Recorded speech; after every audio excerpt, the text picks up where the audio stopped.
नमस्कार बंधु माने आज आम बनैबा नुआ प्रणाली रे ग्रीन मटर आलू पनीर तरकारी। ठीक अच्छे तो आपण मैंने शेष जाए देखु तो आपंकर से जो सीक्रेट रेसिपी अच्छी आमर नुआ प्रणाली मुझे लास्ट को कहूँ। तो आलू पनीर मटर तरकारी आमको बहुत बढ़िया लगे पूरी सहित। तो मुझे पूरी बनाऊँगी। तो सर्वप्रथमे आपण मैंने कौन करेंगे ना पियाज जमी नॉर्मल हिसाब से आम पियाज को भाजुचे अदा रसुण पेस्ट पकाउे आम घर जहाँ मटर माने मसला अच्छे ताकू पकाउे आउ मुठी टमाटर को पूरा भल भाव ग्राइंड कर देछि।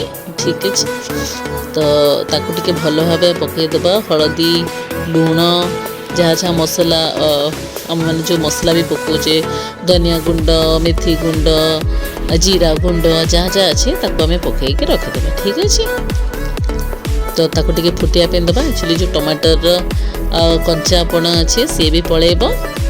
तो से भल भाव आम कषा आ बहुत धीमा आंचर आपण मैंने कषे। ये हूँ प्रथम सिक्रेट तरकारी सब बेले ठीक बनवाई कि केबे भी तरकारी को कषिला समय नहीं शेष पर्यंत हाँ पानी दे सारे पर आम आंच बढ़ाई पार बट किंतु आरंभ आम ताको मीडियम आंचर रखा।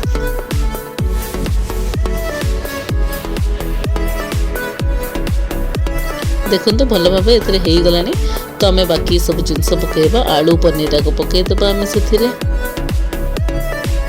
मटर को मु कौन कर पूर्वर टे भल भाव माने छाणी देछि। तो मटर ये सीझापी जो मटर कंचालियापन थाए सेटा आपन को रही मुझे एक्चुअली छाणी मु अल्प टिके तेल पकईकि पूर्वर भाजी देथिली। ये हूँ आमर सिक्रेट। तो आपन जिते बड़े भी आलू मटर बनइबे तो पूर्वर मटर को टिके भल भाव जमी आलू कोबी सब टिके छाणुचे तो मटर को भी टिके भल भाव भाजी देवे। तो सी तरकारी जो ग्रेवी रे मजा आसला एक्चुअली बेसी पानिया भी लगे और तरकारी आमको बहुत बढ़िया लगे। तो ठीक अच्छे तो आपण मैंने खातु बनईकरी आपण मानक जदि भल लगे मोर ग्रीन मटर आलू तरकारी पनीर ग्रीन मटर आलू तरकारी ताहले आपण मते पचारे कि सॉरी मते कहिबे कि आपण मानक ये रेसिपी केमिति लागला कमेंट करके।